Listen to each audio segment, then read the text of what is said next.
Today's Daf Yomi is Yevamos Tzadi Yevamos 95. We're going to start on the bottom of 94b, and the Gemara asks the question: is a double standard? A man versus a woman is a double standard. Why, in a circumstance where a woman's husband goes overseas and she thinks he's dead, and so she remarries and then he returns, do we say that she has to leave both marriages? But in the reverse case of our Mishnah, if a man's wife goes overseas and he thinks she's dead and he marries her sister, then the man can return, his wife can return. Let's give actual names to these people so that we don't get too confused. We're talking about Yaakov is married to Leah, and Leah's sister Rachel is going to be, let's say, married to Abraham. So under that circumstance, our Mishnah taught that if Leah goes overseas and also Avram goes overseas, that we assumed that, and Leah we think is dead, that under that circumstance, Yaakov can now marry, and Yaakov marries Rachel, and then Leah and Avram comes back, then we say that Leah can return to Yaakov, double standard. So the Gemara says, first of all, let's focus on why Leah is allowed to return to Yaakov. She should be prohibited because she slept with her sister. She should be prohibited because Leah should be prohibited to return to Yaakov because Yaakov slept with Rachel. Isn't it just like the case of a woman whose husband goes overseas and then she's not allowed to go back to her husband if she married somebody else? So the Gemara says, "Lo dummy." Two cases are completely different. The two cases are nothing alike. Ishto de b'mezid asira midiaraisa, a woman, if she is in an adulterous relationship when she's married, she's biblically speaking prohibited to return to her husband. Therefore, for that reason, b'shogeg, if she accidentally has the adultery, gazru barabanan, the rabbis made a decree that she can't go back to her first husband. And now we are on the top of 95a. Achos isha, but a wife's sister, the b'mezid, asira midiaraisa, that biblically speaking, if a man sleeps with his wife's sister, big sin. But biblically speaking, he's allowed to stay with his own wife. We'll see why. If he did this accidentally, the rabbis did not make the decree, and they allow him to return to his wife. So ask the Gemara,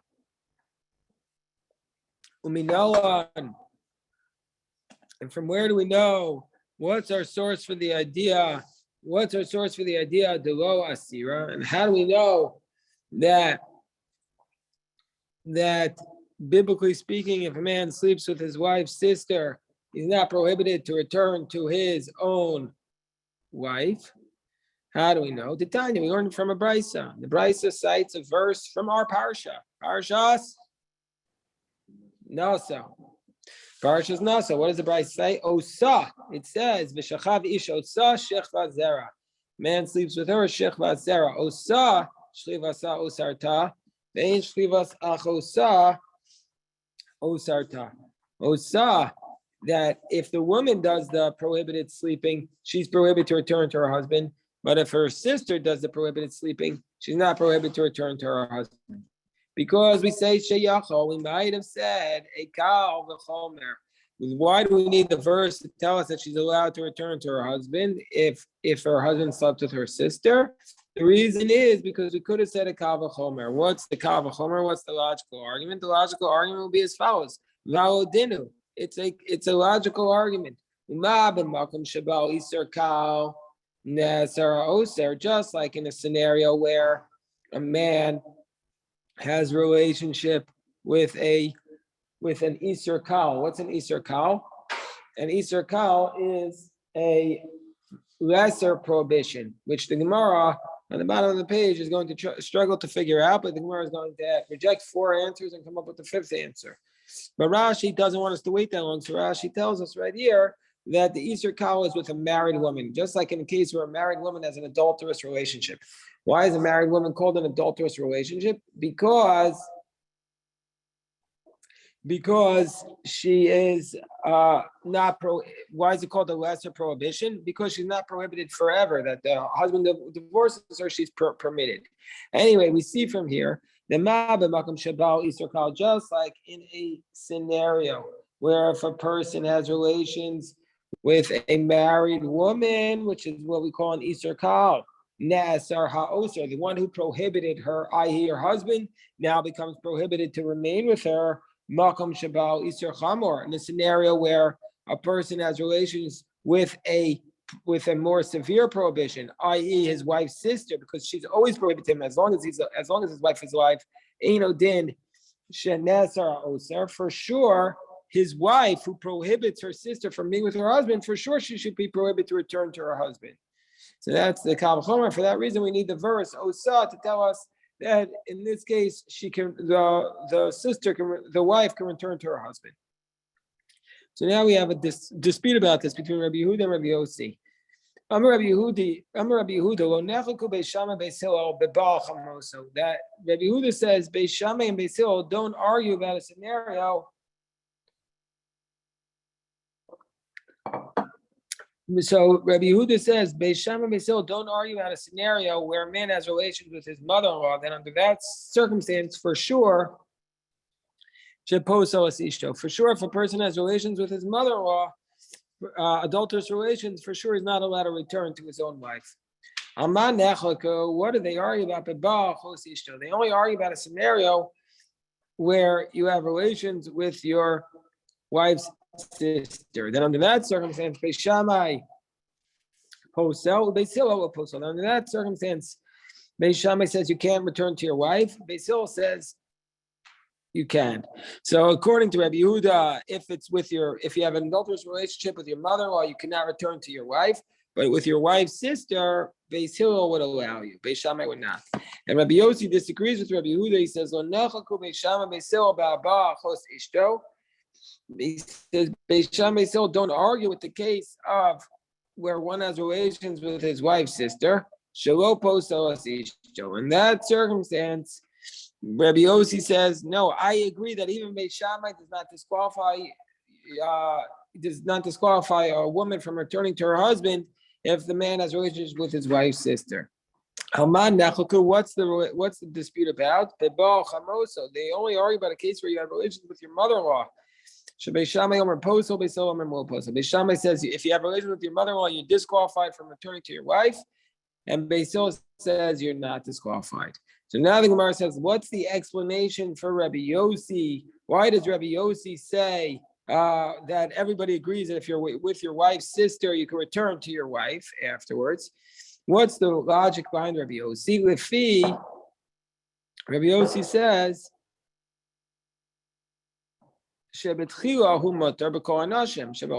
at first glance, this man is permitted to be with all the women in the world. Why? Because there's no prohibition. And his future wife is also permitted with all the women in the world. Kacha, once he betroths his wife, Osra, he prohibits her on all the women in the world, and all the men in the world, Via Sarto, and she prohibits him on her relatives. Meruba Isur Sha'asra, the prohibitions that he makes are greater than her prohibitions. Meruba Isur Sha'asra, Me Isur Sha'asarto. The prohibition that he makes on her are greater than the prohibition that she makes on him. Because he prohibits her to all the men in the world. But she prohibits him to his relatives. And now is where we start the Kal V'chomer. And what's the Kal V'chomer?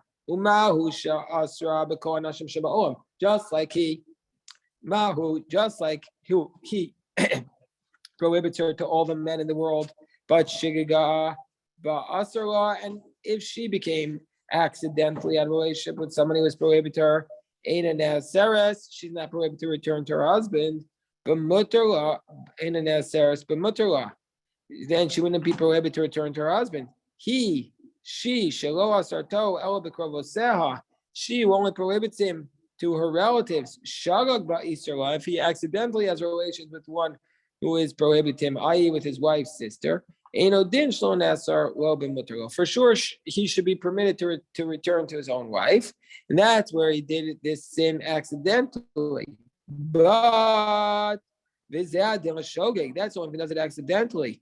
And how do we know that if he does it intentionally? How do we know if he does it intentionally? That under those circumstances, he's also allowed to return to his wife. Well, this we base it on the verse. If the woman has adultery, she's prohibited to return to her husband. But if the woman's sister has adultery with her husband, the wife is still allowed to return to her husband. So now we're 3 lines from the top, from where the lines get wide on 95. Amar Rabbi Ami, Amar Reish Lakish. My time in Rabbi Yehuda. Again, what does Rabbi Yehuda say? Rabbi Yehuda says that in the case of a mother-in-law, everybody's going to say, if a man has adultery with his mother-in-law, everybody would say the man cannot return to his wife. That's Rabbi Yehuda's position. What's the reasoning? Because it says in the verse that if a man has adultery with his mother-in-law, but in fire you should burn him. In fire you shall burn him. And them. But what does it mean, him and them? You're not going to burn the whole house. If you have adultery with your mother-in-law, what did your wife do wrong that she gets burned? So if we're not going to say that she gets burned, let's say that she gets prohibited. She gets prohibited. Amar Rav Yehuda, Amar Shmuel, meaning to say that the wife is prohibited if her mother-in-law has adultery with her husband. Rabbi Yehuda, Rabbi Yehuda. The law is not like Rabbi Yehuda. Means to say, if you have adultery with your mother-in-law, you could stay with your wife. There was a man who had adultery with his mother-in-law. Asir Rabbi Yehuda came Nagde, gave him lashes. Amar Shmuel, Rabbi Yehuda said, if Shmuel not taught the law is not like Rabbi Yehuda, I would have prohibited you to return to your wife forever. Okay, so now we go back. On that note, we go back to the Brayso. So what does it mean? My Easter cow. It said we derived the Kal V'chomer. It says just like in an Easter cow, where the woman becomes prohibited to return to her husband. For sure, in Easter Chamor, we would have thought that the wife becomes prohibited to return to her husband, where her sister had adultery. But we don't say that because of the word osa. So what is the Easter cow that we were referring to? So we had said the answer, which is that refers to an adulterous woman. Our first suggests certain other possibilities, 4 other possibilities. Amrav Chisda, Machzir Grushaso. Maybe it refers to a case of a man who he divorced his wife and she married somebody else, and now she's prohibited to return to her first husband. Machzir Grushaso. Misha Niseis, that he divorces his wife and then she remarries. Baal Ahai. Once the husband number 2 has relations with her, then husband number 1 is prohibited to stay with her.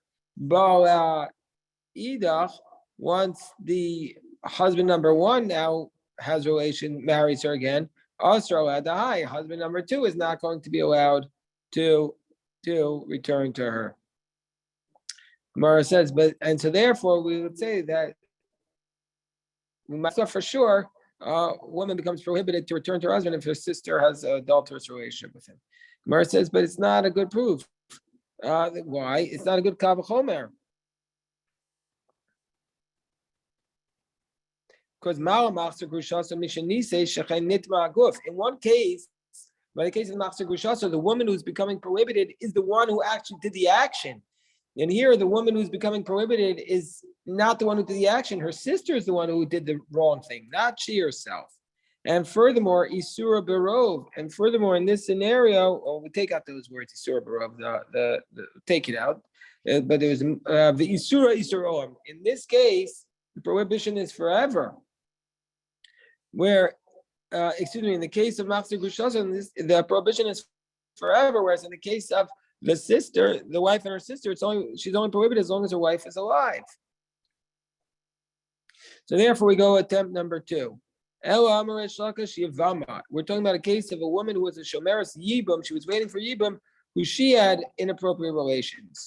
The Gemara says, Yevamos aman, to whom? If she just says to somebody randomly from the marketplace, like Rav Hamnuna taught to Amar Avuna, Shomer Yavam Shazinta Asur Yevama, that once she has nus, once she has beer with somebody in the marketplace, she's not allowed to return to her husband.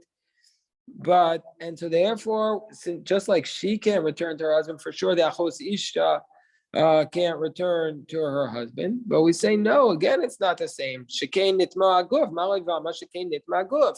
Furthermore, in this case, the Yevama is the one who did something wrong, not her sister. And furthermore, the Isura Baro, she's prohibited to all the men. Ella Yevama La'achad, well, you will say maybe it's a woman who Shemeres Yavam, and she had something with one brother, so she's prohibited to all the other brothers. And so maybe that's the Kal V'chomer. What's the case? If you want to say Ava B'Maimer, Hi Asra, if you want to say if brother number one does Maimer with her, and then he prohibits her and all the other brothers, and the High Ba'alea, and then Ava B'Maimer, Hi Asra, and the High Ba'alea, Idach. So if you want to say that what's going on here, if you want to say that if brother number one does Maimer, and then Asra, then she's going to be prohibited rabbinically away dahai on the second one, and Bala Idach, and then the second brother comes and has Yibam with her, Asra away dahai, and now she's prohibited back to the first one. If you want to say that that's the question that we're referring to, why do you have to assume that the second brother has relations with her? Because that's what your price has said. No, but it shouldn't be the case. I feel about Avin Nami Maimer. Even if the second brother just had Maimer with her, it would be enough to prohibit the first one. So the Gemara says, oh, Holocaust. Well, that's not a question because Rabbi Gamliel. Rabbi Gamliel says if the first one does Maimer and the second one then does Maimer, for those who don't remember, Maimer is a betrothal in a circumstance of Yibam. He says it's completely ineffective. So, but still, but even if the first one, even if the second one just gave her a get or did chalitza with her, he wouldn't be allowed. She wouldn't be allowed to return to the first husband. So it doesn't even have to be a case of bia. So therefore, we're going to say scenario number 4. We have seen machzer kushasa. We've seen a case of shomeres yavam. And now we come to the case of we did Shemeres Yavam to the Shuk and Shemeres Yavam to the brothers, and now we have a case about a Sota. So Elam Rabbi Yochanan Sota. We're talking about our parsha for this week. A Sota is an Easter cow. Soto man, who is the one who the Sota is then going to make her prohibit to somebody else? If you want to say she had relations with her own husband after he had warned her that she's not allowed to be secluded with a man, and she became secluded, and then the husband had relations with her. And let's say the husband has relations with her after he wasn't allowed. Australia, the Boel, and then you're going to say under that circumstance, the husband has prohibited her to be with the Boel, with the adulterer. My area Boel. What are you talking about if the husband has relations with her? I feel nothing like that. I feel Amar Einani Mashka. She's always going to be prohibited to the Boel until she drinks the bitter waters. Even if he's going to divorce her, she can't be with the putative adulterer. And even if he says, I'm not going to give you the bitter waters. Well, if you want to say Ela Sota Lavoel, if you want to say, well, the Sota has adulterous relations with the adulterer, Ha'isr Kalhu, why is that called a minor prohibition? Isr Chamarhu. This is a very severe prohibition. The Hainu Ish. This is indeed the prohibition of a married woman. Why do you call that a minor prohibition? So the Gemara says, yeah, indeed, that is the case. The Gemara says, indeed, that is the case. El Amarava, right, we're on the top of 95b. Gemara says, El Amarava, Ish. This is indeed the case of a married woman. And that's why it's called an Isser Kal. And it's an Isser Kal because it's lesser in certain areas than than your wife's sister, because your wife's sister is prohibited as long as your wife is alive. But the married woman, you could divorce her and she would be permitted to be with everybody else. What's an Isser Kal? It's a married woman. My Karla Yisra Kawa, she called a married woman, Shaina Osra Kol Yama. The one who prohibits her does not prohibit her forever. Indeed, we learned that what are we talking about here? Talking about a married woman, and this is the Kal Chomer. Just like in the circumstance where a married woman has an adulterous relationship, Sheina Osra Kol Yamav, that the one who prohibits her or her husband, she's not prohibited forever. She's only prohibited as long as he doesn't divorce her. But she becomes prohibited to return to her husband. Habal Isar Chamor, for sure, if the man has relations with her, married with his wife's sister, Shasura Osra Kol Yamav, that the one who prohibits him from being with her, prohibits her from being with him is his wife, who prohibits her for as long as she's alive. For sure, we should say that the wife should be prohibited to return to her husband. That's why we have the pasuk about that if she has adultery, she's prohibited to return to her husband. But if if her sister sleeps with her husband, then she herself will not be prohibited to return to her husband. Okay, so that's the first part of our daf. The Gemara now says the second part. The Gemara says, well, we had a statement in the Gemara where the Mishnah it said after the Tanna Kama says that in this case a woman can return to her husband where the husband accidentally married her sister. Rabbi Yossi said, Kol shaposel al yedei. Rabbi Yossi said on the top of 94b, he says, Kol shaposel al yedei acherim. Whoever Kol shaposel al yedei acherim, posel al yedei atzma. Whoever disqualifies through others, disqualifies through himself. The kol she'ein posel al yedei acherim, whoever does not disqualify through others, ain't no posel al yedei atzma, does not disqualify by himself. So the Gemara says, what is Rabbi Yossi talking about? Ma'ika Amar Rabbi Yossi. We don't know what Rabbi Yossi is talking about. We're going to have two basic scenarios, but first, two basic approaches. Ma'ika Amar Rabbi Yossi. What's Rabbi Yossi referring to? If you want to say that Rabbi Yossi is saying the Amar Tanna Kama, that the Tanna Kama says that in a circumstance, remember, the Azel Ishto V'Giso Medina Sayam. Remember, what's the case here? Yaakov is married to Leah. Leah's sister Rachel is married to Shimon. In a scenario where Leah and Shimon go overseas, and then we think that they're both dead, and then Yaakov marries Rachel, and then Leah and Avraham reappear, right? So then the Amar Tanna Kama, the Azal Ishto of the Gisel Medina Sayam, where the wife and the brother-in-law, where Leah and Avram go overseas, Ashes Kiso Asira, that under these circumstances, Rachel will be prohibited to return to Avram, the Ishto Sharia, but Leah is permitted to return to Yaakov, the Amalei Rabbi Yossi, and Rabbi Yossi says, Ki the Ishto Sharia, this is a double standard, that just like Leah is permitted, HST, so Nami Sharia, Rachel should also be permitted to return to Avraham. Is that what is going on? If that's the case, the language in the Mishnah is wrong. It shouldn't say Kol she'ein posel al yedei acherim, ein posel al yedei atzmo. It shouldn't say in our Mishnah, whoever does not disqualify through others does not disqualify himself. Rather, it should say Kol she'ein posel al yedei atzmo. Whoever is not disqualified to himself, i.e., Leah is not disqualified to Yaakov, ein posel al yedei acherim. Yaakov should also not disqualify Leah. That's what it should say. Ella, so maybe possibility number two, but rather we say possibility number two is as follows, just like in a scenario. Ella, just like the wife of his brother-in-law. In this scenario, Rachel is prohibited to return to Abraham. Ishto Nami Asira, his wife herself would also be prohibited. Leah would also be prohibited to return to Yaakov. Yeah. Speak loud so they can hear. Wait, it says brother-in-law's wife. That's just your sister? That's your wife's sister in this case. Wife's sister. Your wife's sister. So the brother-in-law's wife, again, that's why I gave this the example. We have Yaakov, who's married to Leah. Leah's sister, Rachel, is married to Avram. But the brother-in-law's wife, we're talking about Rachel, who's married to Avram. Older son.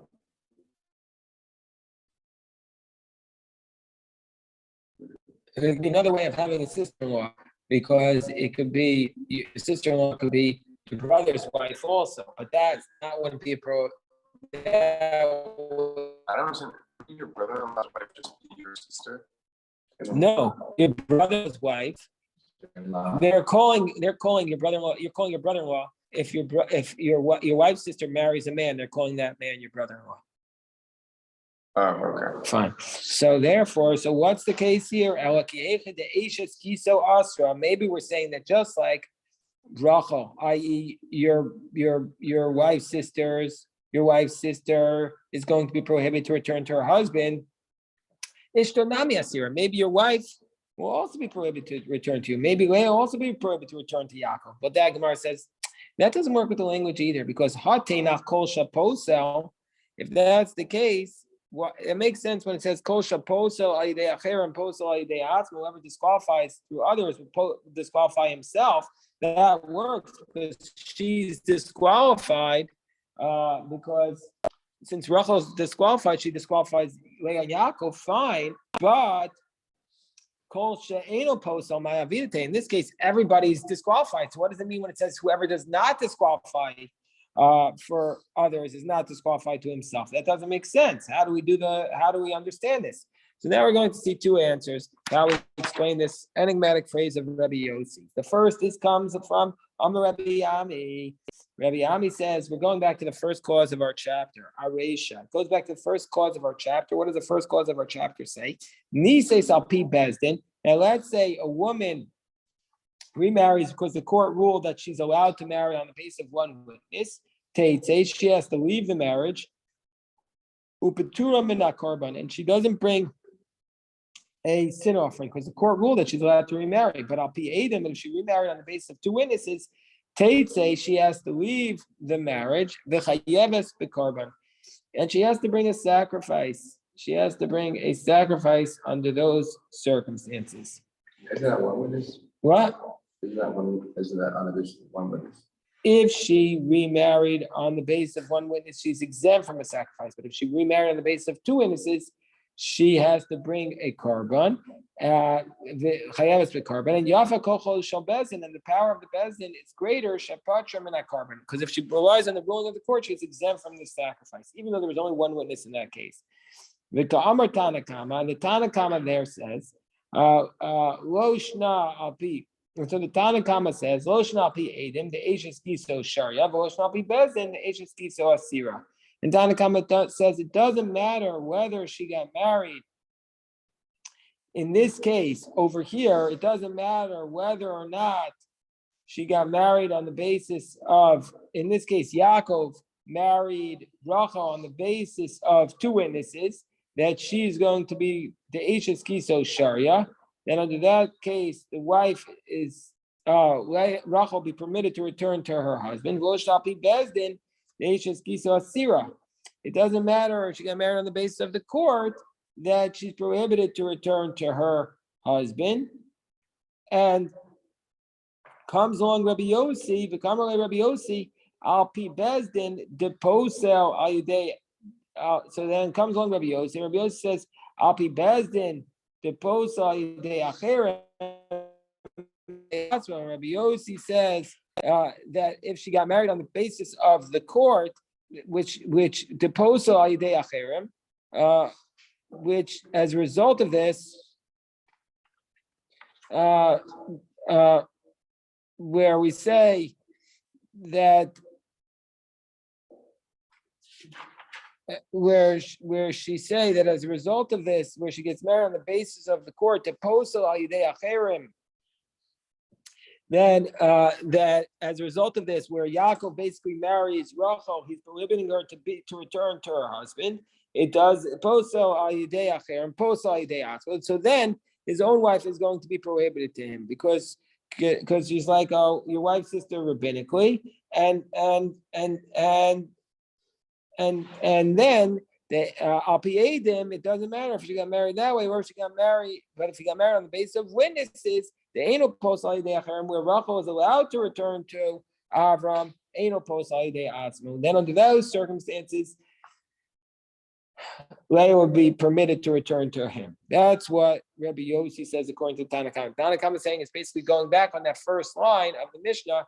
So if you got married in the basis of two witnesses, then Rachel can return. Then since Rachel can return to her husband, then also Leah can return to Yaakov. If you got married in the basis of one witness, then you can't. That's what Rabbi Yossi says. Whereas the Tanna Kama had said, no, if you got, it doesn't matter. Leah could always return to Yaakov. But it comes along Rabbi Yitzchak Nafcha, and Rabbi Yitzchak Nafcha says, no, La'olam HaSeifa. It's going on actually the last clause. It's going on the last clause where we said where a woman married on the basis of one witness that they said that the one witness said that her husband and her sister have died. So what's the distinction between what's Rabbi Yossi saying? Hada Azli Arusaso V'Giso, Hada Azli Ishta V'Giso. It depends. When Leah goes overseas, was she just betrothed to Yaakov or was she completely married to Yaakov? The Tanna Kama says Loshna Ishta V'Giso, Loshna Arusaso V'Giso. It doesn't matter whether Leah was fully betrothed or just betrothed to Yaakov. That we're going to say in those circumstances, Eishes Kiso Asira doesn't matter. Rachel is prohibited to return. Rachel is going to be prohibited to return to Yaakov. Ve'ishto Sharia, and Leah is permitted. Because Amalei Rabbi Yossi says no. Ishto V'Giso, when it refers to his wife and his brother-in-law, where we're going to, if she was fully married, if Leah had been fully married, where we're not going to be able to say under those scenarios, we're not going to say by Nisuin, you can't say, oh, there was a stipulation in the marriage. I'm only marrying you on the condition that I'm a Kohen. If I'm not a Kohen, we're not married. The Eino Posai de Acher, where so therefore, if it was fully married, and so since there's no concern about a stipulation, so Rachel will be permitted to return to her husband. So therefore, Eino Posai de Atzmo. But so therefore, Leah can return to Yaakov. But Arusa, so the Gisa, but if she was just betrothed, Leah was just betrothed to Yaakov, the Ikar Meimar to Nayav the Kedushin. People might think, oh, what's the reasoning why people might to Nayav the Kedushin? And people might say that there was a stipulation in the marriage. People might say that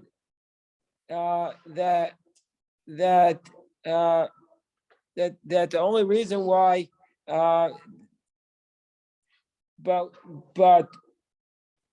when she went overseas, she was just betrothed, and people say, oh, they might not think she was really married, and so therefore she was just betrothed. It was just a stipulation, and so therefore, if she'll go back to her husband, people will say that that it wasn't a proper marriage in the first place. So under those circumstances, and so therefore, since under these circumstances, she's going to be prohibited to her husband, so too she's going to be prohibited to herself, and she's prohibited to him. So we don't accidentally allow your wife's brother to her husband. Okay, we'll stop here if anybody has any questions. Okay, I see we went on a little bit longer.